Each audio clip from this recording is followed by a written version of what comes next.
সিলেটে এনসিএল টি-24 ফাইনালে উঠল ঢাকা মেট্রো। দ্বিতীয় কোয়ালিফায়ারে খুলনা বিভাগকে ৩৮ রানে হারিয়েছে তারা। মেট্রোর দেখা ১২০ রানের টার্গেটে ব্যাট করতে নেমে ৮৯ রানে গুটিয়ে যায় খুলনা। সেখানে আছেন সহকর্মী শাহান পাপন, সরাসরি চলে যাচ্ছে তার কাছে। পাপন, আজকের ম্যাচের কার কেমন পারফরমেন্স দেখলেন এবং ফাইনালে কেমন জমজমাট হবে বলে মনে করছেন? ধন্যবাদ আপনাকে। আসলে আমরা যেটা দেখতে পেলাম আজকে যে অনেকটাই যেন লো স্কোরিং ম্যাচে হাই স্কোরিং সাসপেন্স সেটা শুরু হয়েছিল কিছুটা, তবে শেষ পর্যন্ত ধরে রাখতে পারেনি খুলনা। কেননা ৬ উইকেট অর্থাৎ ৫০ রানের মধ্যেই ৬টা উইকেট হারিয়ে খুলনা একেবারেই ধসে গিয়েছিল। তারপর থেকে আমরা যেটা দেখতে পেলাম যে নুরুল হাসান সোহানের সাথে একটা পার্টনারশিপ করার চেষ্টা করেছিলেন ওখানে আনামুল হক বিজয়, কিন্তু সেই প্রচেষ্টা যখন ব্যর্থ হলো তখন কিন্তু খুব সহজেই অনুমান করা গেল যে ঢাকা মেট্রোই আসলে দ্বিতীয় ফাইনালিস্ট হিসেবে এনসিএল টি-20 এই যে টুর্নামেন্টটা সেখানে রংপুরকে মোকাবেলা করতে যাচ্ছে, সেই আশঙ্কাটাই শেষ পর্যন্ত সত্যি হলো।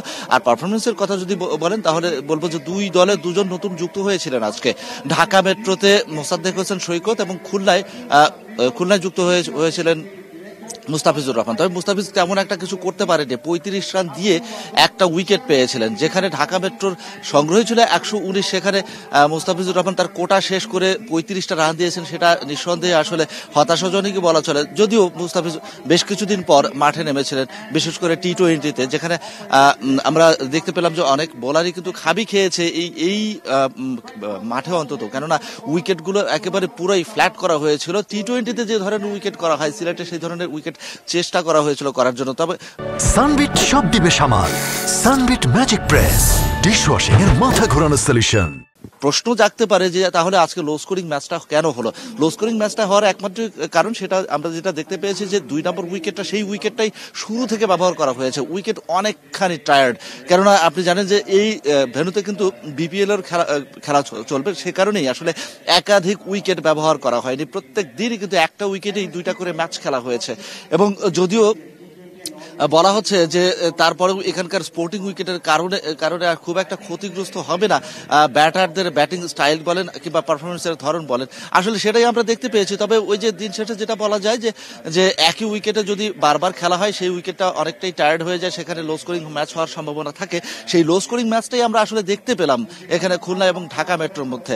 ঢাকা মেট্রোর কথা বলতে পারি, টানা ৭ ম্যাচে জয়ের পর প্রথম কোয়ালিফায়ারে কিন্তু তারা হেরে গিয়েছিল রংপুরের কাছে গতকালই যে ম্যাচটা হয়েছিল। আজকে আবার তারা দারুণভাবে ফিরে এসেছে, যদিও খুব একটা ভালো করতে পারেনি তারা ব্যাটের দিক থেকে বলতে পারি। অধিনায়ক নাঈম শেখ তিনি ৫৭টা রান করেছিলেন, সেটাই ছিল ঢাকা মেট্রোর সর্বোচ্চ স্কোর। বাকিরা কিন্তু আসলে ১০, ১১, ১২ এর মধ্যেই ছিলেন। পক্ষান্তরে খুলনা আজকে যে ব্যাটিং বিপর্যয়টা আমরা দেখতে পেলাম, left arm spinner Rakibul Hasan তিনি কিন্তু আসলে গুড়িয়ে দিয়েছেন খুলনার ব্যাটিং লাইন। আমরা একটা পর্যায়ে যেটা দেখতে পেলাম যে ২ রানে ৩ উইকেট পড়ে গেল খুলনার, এবং সেই মানে বোলিং এর কারিগর ছিলেন রাকিবুল হাসান। সেই রাকিবুল হাসানই আমরা যতটা শুনতে পাচ্ছি যে রাকিবুল হাসানই কিন্তু ঘোষণা করা হচ্ছে তিনি ম্যান অফ দ্য ম্যাচ হয়েছেন। সুতরাং উপভোগ্য একটা ম্যাচ হলো, যদিও লো স্কোরিং ছিল, তবে ওই যে হাই স্কোরিং সাসপেন্স সেটা কিন্তু পুরো ম্যাচ জুড়েই আসলে বিরাজমান ছিল যে কে যেতে শেষ পর্যন্ত। কেননা দুই দলই আসলে চেষ্টা করছে যে ফাইনালে যাওয়ার জন্য, রংপুরের প্রতিদ্বন্দ্বী হওয়ার জন্য।